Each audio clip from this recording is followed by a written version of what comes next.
السلام علیکم، میں ہوں کرن ناز۔ واقعہ کربلا بس ہوا ہی چاہتا ہے، داستان کربلا چل رہی ہے۔ یزید تخت پر بیٹھا تو اس کے لیے سب سے بڑا خطرہ نواسہ رسول امام حق امام حسین تھے۔ وہ جانتا تھا کہ اس کی عیاشیاں حضرت حسین کسی صورت قبول نہیں کریں گے، لیکن یزید ایسا سمجھ رہا تھا کہ والد اور بھائی کی شہادت کے بعد حضرت امام حسین کمزور ہو چکے ہیں۔ اس نے سوچا کہ اپنی طاقت کو مزید بڑھانے اور حکومت کو مکمل طور پر اپنے اختیار میں لینے کے لیے آپ کو سرنگوں یا راستے سے ہٹانا ہی فائدہ مند ہوگا، لیکن اسے شاید یہ معلوم ہی نہیں تھا کہ سردار جنت کے لیے دنیاوی خلافت تو کوئی معنی ہی نہیں رکھتی اور تمام تر ظاہری قوت کے باوجود انہیں ڈرایا نہیں جا سکتا تھا۔ امام حسین کو کربلا بلانے کے لیے کوفہ والوں نے سینکڑوں خطوط بھیجے، جن میں یزید اور اس کے اعلی کاروں کے مظالم بیان کیے گئے۔ دین اسلام کو درپیش خطرات سے آگاہ کیا گیا۔ ایک اطلاع آپ کو یہ بھی ملی کہ شراب نوشی عام ہو چکی ہے، حتیٰ کہ ایک امام مسجد کو لوگوں نے پکڑا جو کہ شراب کے نشے میں دھت تھا۔ اپنے والد حضرت امیر المومنین حضرت علی کرم اللہ وجہہ الکریم کی جائے شہادت پر جانے اور اپنے لوگوں کی رہنمائی کے لیے آپ نے مدینہ سے کوفہ جانے کا فیصلہ کیا۔ راستے میں ہی آپ کو کوفہ والوں کی عہد شکنی کا اندازہ ہو گیا۔ امام عالی مقام نے اپنے چچا زاد بھائی مسلم بن عقیل کو سفیر بنا کر بھیجا تھا، لیکن انہیں انتہائی بے دردی سے شہید کر دیا گیا اور سارے شہر میں ان کی حفاظت کرنے والا کوئی نہیں تھا۔ امام حسین کو خط لکھنے والے ابن زیاد کے خوف سے چھپ گئے تھے۔ سب جان کر بھی آپ نے اپنا سفر جاری رکھا۔ شاید آپ اپنے نانا حضرت محمد مصطفیٰ صلی اللہ علیہ وآلہ وسلم کی اس پیش گوئی کا انتظار کر رہے تھے جس کا ذکر رسول کریم صلی اللہ علیہ وآلہ وسلم نے اپنی زوجہ ام المومنین حضرت ام سلمہ رضی اللہ تعالیٰ عنہا سے کیا تھا۔ آپ نے انہیں کربلا کی مٹی دی تھی اور بتایا تھا کہ جب یہ سرخ ہو جائے تو سمجھ لینا کہ میرا جگر گوشہ میرا حسین شہید کر دیا گیا ہے۔ 2 محرم الحرام سن 61 ہجری آپ کی سواری کربلا کے ریگستان میں پہنچتی ہے تو آپ کے گھوڑے پر ایک عجیب سی بے چینی طاری ہے، جیسے وہ یہاں سے آپ کو کہیں دور لے کر بھاگ جانا چاہتا ہو۔ آپ نے پوچھا کہ یہ کون سا مقام ہے تو معلوم ہوا کہ یہ سرزمین کربلا ہے۔ آپ نے ارشاد فرمایا کہ قافلے کو یہاں روک دیا جائے، ہم یہیں قیام کریں گے۔ پھر وہیں خیمے بھی لگا دیے گئے اور جو سب سے پہلا خیمہ تھا وہ وفا کے پیکر حضرت عباس کا تھا۔ حضرت عباس علمدار کربلا کے میدان میں حضرت امام حسین کی فوج کے علمدار تھے۔ یزیدی فوج نے امام کی فوج کے راستے میں پڑاؤ ڈال دیا۔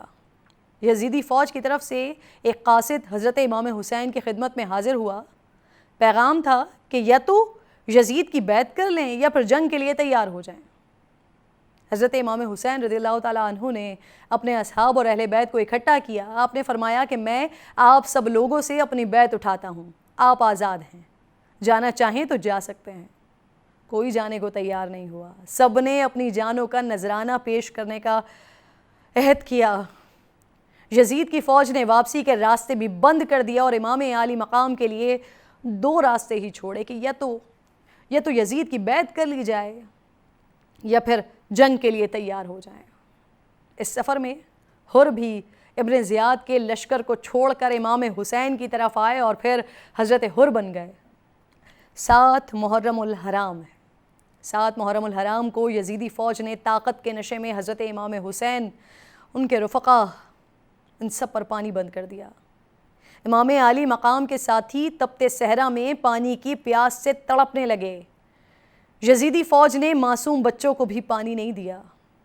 حضرت امام حسین رضی اللہ تعالیٰ عنہ نے اپنے بھائی حضرت عباس کو 30 گھڑ سواروں اور 30 پیادوں کے ساتھ پانی لانے کے لیے بھیجا۔ عمرو بن سعد کی فوج سے مٹبھیڑ ہو گئی۔ اس کے باوجود پانی کی تقریباً 20 مشکیں یہ حضرات اپنے ساتھ بھر کر لے کر آئے۔ امام حسین رضی اللہ تعالیٰ عنہ نے عمرو بن سعد کے سامنے 3 شرائط رکھی۔ پہلی شرط یہ کہ میں جہاں سے آیا ہوں وہیں واپس چلا جاؤں۔ دوسری یہ کہ میں یزید کے پاس چلا جاؤں اور خود اس سے اپنے معاملات طے کر لوں۔ تیسری یہ کہ مجھے مسلمانوں کی کسی بھی سرحد پر پہنچا دو، وہ لوگ جس حال میں ہوں گے میں بھی اسی حال میں رہ لوں گا۔ عمرو بن سعد نے خط میں ابن زیاد کو بتایا اور اس نے خط تسلیم بھی کر لیا، لیکن شمر مردود وہ اس وقت وہاں موجود تھا۔ اس نے مخالفت کی اور کہا کہ آپ امام حسین کو مہلت دینا چاہتے ہیں تاکہ وہ قوت حاصل کر کے دوبارہ مقابلے کے لیے نکل کھڑے ہوں. یاد رکھو کہ اگر آج وہ تمہارے ہاتھ سے نکل گیا تو پھر کبھی تم ان پر قابو نہیں پا سکو گے. شمر نے کہا عمرو بن سعد تو راتوں کو امام حسین سے ملتا ہے. ابن زیاد نے شمر کی بات مان لی اور اپنے لیے جہنم کو منتخب کر لیا. شمر کو لشکر دے کر روانہ کیا گیا. وہاں 9 محرم الحرام کی رات امام حسین کو نبی کریم صلی اللہ علیہ وآلہ وسلم کی خواب میں زیارت ہوئی. آپ نے امام پاک کو شہادت کی نوید سنائی. امام حسین رضی اللہ تعالیٰ عنہ نے رات کو اپنے اہل بیت اور اصحاب کو جمع کر کے خطبہ دیا، جس کا مفہوم کچھ اس طرح سے ہے کہ اللہ رب ذوالجلال کا شکر ادا کرتا ہوں، راحت میں بھی اور مصیبت میں بھی. ہمیں کان اور آنکھیں اور دل دیے ہیں جن سے ہم آپ کی آیات سمجھیں، اور ہمیں آپ نے قرآن پاک سکھلایا اور دین کی سمجھ عطا فرمائی. ہمیں آپ اپنے شکر گزار بندوں میں داخل فرما لیجئے. میں سمجھتا ہوں کہ کل ہمارا آخری دن ہے. میں آپ سب کو خوشی سے اجازت دیتا ہوں کہ سب اس رات کی تاریکی میں متفرق ہو جاؤ اور جہاں پناہ ملے وہاں چلے جاؤ.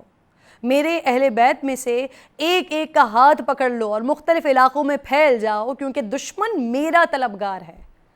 وہ مجھے پائے گا تو دوسروں کی طرف نہیں جائے گا. یہ تقریر سن کر آپ کے بھائی، آپ کی اولاد، آپ کے بھتیجے اور حضرت عبداللہ بن جعفر رضی اللہ تعالیٰ عنہ کے صاحبزادے یک زبان ہو گئے اور بولے کہ ہم ہرگز ایسا نہیں کریں گے. ہمیں اللہ رب ذوالجلال آپ کے بعد باقی نہ رکھے. 10 محرم الحرام کی صبح کا آغاز ہوتا ہے، سورج خون کے ساتھ نمودار ہوتا ہے. ظلم کی داستان ناظرین اب آخری مراحل میں داخل ہو رہی ہے. شمر مردود نے پہلا تیر چلایا. جنگ میں دشمن اہل بیت کے کافی سپاہی مارے گئے. امام حسین رضی اللہ تعالیٰ عنہ کے بعض رفقا بھی شہید ہوئے. حر بن یزید نے امام حسین رضی اللہ تعالیٰ عنہ کے ساتھ مل کر ظالموں کے سر اتار دیے. شکست کو دیکھ کر شمر نے چاروں طرف سے امام پاک پر حملہ کیا. امام کے ساتھی جس طرف جاتے یزید کی فوج کو پسپا ہونا پڑتا. بالآخر خوفزدہ فوج نے خیموں کو آگ لگا دی. حضرت امام حسین رضی اللہ تعالیٰ عنہ کے اکثر و بیشتر ساتھی شہید ہو چکے تھے اور دشمن کے دستے آپ کے قریب پہنچ رہے ہیں. نماز ظہر کا وقت ہو رہا ہے. امام حسین جنگ کو ملتوی کرنے کا کہہ رہے ہیں، لیکن ظالم آپ کی بات نہیں سن رہے ہیں. امام حسین نے نماز نہ چھوڑنے کا ارادہ کیا. تیروں کی برسات میں امام ظہر کی نماز ادا کر رہے ہیں. امام حسین نے نماز کے بعد پھر سے تلوار اٹھائی ہے، لیکن آپ کے ساتھی شہید ہو چکے ہیں. چند اصحاب آپ کے سامنے کھڑے ہیں اور تیروں کی برسات کے سامنے اپنے سینے پیش کرنے لگے ہیں. اسی دوران امام حسین رضی اللہ تعالیٰ عنہ کے بڑے شہزادے علی اکبر کو نیزہ مار کر شہید کیا جاتا ہے. لاش مبارک ٹکڑے ٹکڑے کر دی جاتی ہے. امام حسین نے فرمایا اس قوم کو اللہ رب ذوالجلال برباد کرے جس نے علی اکبر کو شہید کیا. پھر امام حسین اپنے بیٹے کی لاش کو اٹھا کر خیمے کے پاس لاتے ہیں. عمرو بن سعد نے حضرت حسن کے بیٹے قاسم بن حسن کے سر پر تلوار ماری جس سے وہ زمین پر گر پڑے. امام حسین نے بھاگ کر ان کو سنبھالا اور عمرو بن سعد پر تلوار سے جوابی وار کیا اور اس کا ہاتھ کاٹ دیا. امام حسین رضی اللہ تعالیٰ عنہ بھتیجے کی لاش اپنے کاندھے پر اٹھاتے ہیں، لے کر آتے ہیں اور اپنے بیٹے اور دوسرے اہل بیت کی لاشوں کے قریب ایک اور لاشا رکھتے ہیں. اب امام حسین رضی اللہ تعالیٰ عنہ تقریباً تنہا اور بے یار و مددگار ہیں، لیکن آپ کی طرف بڑھنے کی کسی کی ہمت، کسی کی جرت نہیں ہو رہی ہے. کافی دیر تک یہی کیفیت رہتی ہے. جو شخص بھی آپ رضی اللہ تعالیٰ عنہ کی طرف بڑھتا ہے فوراً ہی واپس لوٹ جاتا ہے. ظالم مالک بن نصیر آگے بڑھتا ہے اور اس نے امام حسین کے سر مبارک پر حملہ کرنے کی جسارت کرتا ہے، جس سے آپ شدید زخمی ہو جاتے ہیں. اس وقت آپ نے اپنے چھوٹے صاحبزادے عبداللہ بن حسین کو اپنے پاس بلایا اور ابھی اپنی گود میں بٹھایا ہی ہے کہ بنو اسد کے ایک بدنصیب شخص نے ان پر ایک تیر چلا دیا، اس سے وہ بھی شہید ہو گئے. امام حسین کی گود میں ہیں اور شہید ہو گئے ہیں. امام حسین نے اپنے معصوم بچے کا خون دونوں ہاتھوں میں لے کر زمین پر بکھیر دیا، اور اللہ رب ذوالجلال سے دعا کی کہ اے اللہ تو ہی ان بدبخت اور ظالموں سے ہمارا انتقام لینا۔ امام حسین رضی اللہ تعالیٰ عنہ کی پیاس حد کو پہنچ چکی ہے، آپ پانی پینے کے لیے دریائے فرات کے قریب تشریف لا رہے ہیں، اور اسی دوران ایک ظالم شخص آپ کی طرف ایک تیر پھینکتا ہے جو آپ کے چہرے مبارک پر جا کر لگتا ہے، جس سے آپ کے دہن مبارک سے خون پھوٹنے لگتا ہے۔ اس قدر زخمی میرے امام، لیکن ظالم اب بھی آپ سے خوف زدہ ہیں۔